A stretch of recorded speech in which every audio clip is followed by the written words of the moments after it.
comment allez-vous? Moi, ça va super bien. Alors, là, je suis en train de porter la veste de mon premier club. Ma première licence, c'est dans ce club que je l'ai eu.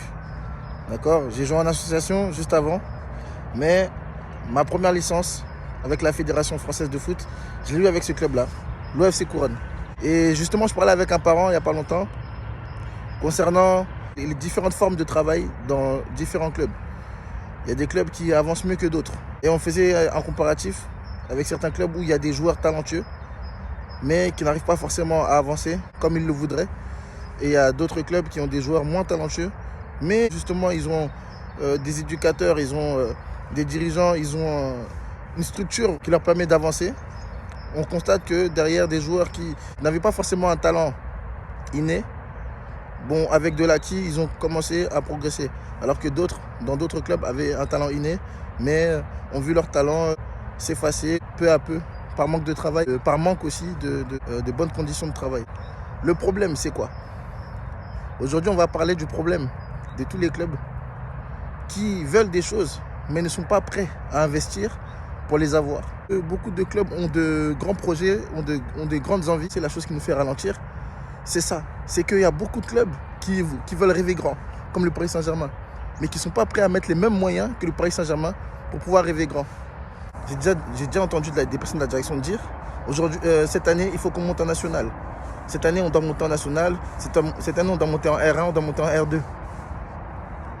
Mais il fallait voir. Au niveau du recrutement, ça ne recrute pas. Au niveau des infrastructures, c'est compliqué. Au niveau du matériel, alors là, j'en parle pas. On n'a vraiment rien pour travailler. Donc ça, c'est pas possible. On ne peut pas monter dans ces conditions-là. Aujourd'hui, le problème, le gros souci qu'on retrouve en France, c'est la mentalité en retard. Mentalité, retard. La mentalité de retard. D'accord? On est toujours en retard, on est toujours après les autres. Pourquoi? Le gros problème, c'est que certains clubs ont des ambitions, mais ce qui ne suit pas, c'est leurs actions. Ils ont des ambitions sans les actions. En fait, ils veulent qu'on gagne des championnats, mais ils ne mettent pas les moyens à disposition. D'accord? On n'a pas les moyens à disposition, en tout cas, on ne veut pas forcément les mettre. D'accord? Pourquoi? On se rend compte qu'il y a des coachs qui sont compétents. D'accord? Et le papa me disait comme ça, mais il y a des coachs qui sont compétents. Il y a des coachs qui sont compétents, mais on ne leur donne pas leur chance. On ne leur donne pas forcément leur chance pour qu'ils s'expriment. Et pourtant, ils sont compétents. Ils sont compétents, mais on n'arrive pas forcément à mettre l'argent qu'il faut, les moyens qu'il faut pour les payer. Le coach, il est super bon. Le coach, il est super bon, mais en fait, si tu lui avais donné sa chance, il aurait excellé. Faye et Emers Faye, Patrick Vieira, ils sont partis à l'étranger. Ils sont partis s'en sortir où? À l'étranger. Thierry Henry, à l'étranger. Il est parti en Belgique. Il est parti au Canada. Parce qu'en France, on ne les a pas laissés s'exprimer. On ne leur a pas laissé s'exprimer en tant que coach. Pareil, les joueurs. D'accord? Aujourd'hui, la mentalité qui est en avance sur nous, c'est les Anglais. Nous ne sommes pas comme les Anglo-Saxons. Eux, ils sont capables de sacrifier. Ils sont capables de payer le prix à payer pour avoir la star. Pour avoir, n'est-ce pas?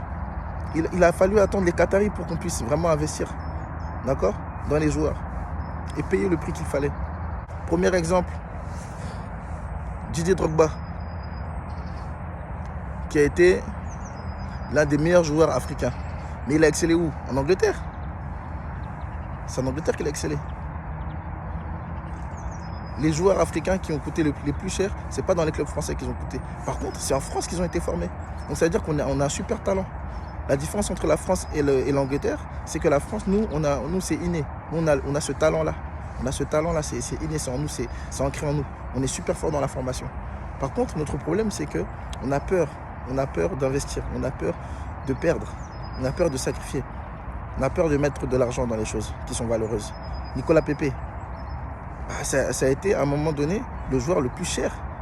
Le joueur payé le plus cher, le joueur africain le plus cher de l'histoire du football mondial, après sa signature à Arsenal. Parce que les Anglais, ils ont vu la valeur, ils ont voulu payer le prix. D'accord? Donc Didier Drogba, Nicolas Pepe, d'accord? Qui sont ces deux exemples que je peux vous donner. Ok? Donc, si un club arrive à avoir des talents, arrive à avoir des bons éducateurs et des bons joueurs, certainement ils vont pouvoir progresser. Il y a des clubs, c'est comme ça. Ils ne sont pas prêts à vouloir investir sur toi. Ils ne sont pas prêts à vouloir investir dans des joueurs ou dans des coachs. C'est comme ça. Il y a aussi des clubs qui t'ont vu grandir. Il y a aussi des clubs qui t'ont vu quand tu étais petit, quand tu n'avais pas de responsabilité, quand tu étais encore un enfant. Donc derrière, ils n'acceptent pas le fait que tu aies progressé ou que tu es en train de grandir. Donc ils ne vont pas vouloir mettre ce qu'il faut pour pouvoir investir en toi. Ils ne vont pas vouloir aussi mettre de l'argent sur toi. Parce que derrière, tu vas leur coûter trop cher. Donc il y a aussi des clubs comme ça. D'accord? C'est pas de leur faute, c'est pas de leur faute. Parce qu'en réalité, ils t'ont pas reconnu. Ils n'ont pas reconnu le talent qui était en toi. Ils n'ont pas reconnu la force qui est en toi. Ils ont vu quelque chose de différent. Ils ont vu que derrière, tu étais compétent. Mais ils n'ont pas voulu t'acheter à ton bon prix. D'accord? Il y en a d'autres aussi qui n'ont pas vu la force qui était en toi. D'accord? Ils ont vu la force qui était en toi, mais ils n'ont pas voulu admettre. Et pendant ton vivant, pendant que tu étais là dans le club, ils n'ont pas voulu investir en toi. Ils n'ont pas voulu te mettre à la place que tu méritais. Malheureusement, aujourd'hui tu es parti du club, les gens constatent que tu n'es plus là. Les gens constatent ton absence parce que le travail n'est plus bien fait, comme quand tu étais là. Mais c'est comme ça, c'est pas grave, c'est la vie. Parce que même les Juifs n'ont pas reconnu le Christ. D'accord? Ils t'ont pas reconnu. Ils t'ont pas reconnu, mais c'est normal. Parce que même le Christ, les Juifs ne l'ont pas reconnu. On se demandait pourquoi beaucoup de clubs n'arrivent pas forcément à avancer. Beaucoup de clubs n'arrivent pas à avancer parce qu'ils ne mettent pas forcément les moyens à disposition pour que les choses avancent. Et parfois ça coûte cher. Parfois avoir les meilleures têtes, parfois avoir les bonnes personnes, ça a un prix, ça a un coût. Et parfois ces personnes ne vont pas forcément accepter parce que derrière, elles connaissent leur valeur ou en tout cas elles savent l'énergie qu'elles dépensent. Elles savent le temps qu'elles dépensent. Voilà. Ok? Voilà pour la réponse à votre question. Et tirez-vous, buvez de l'eau. Ciao.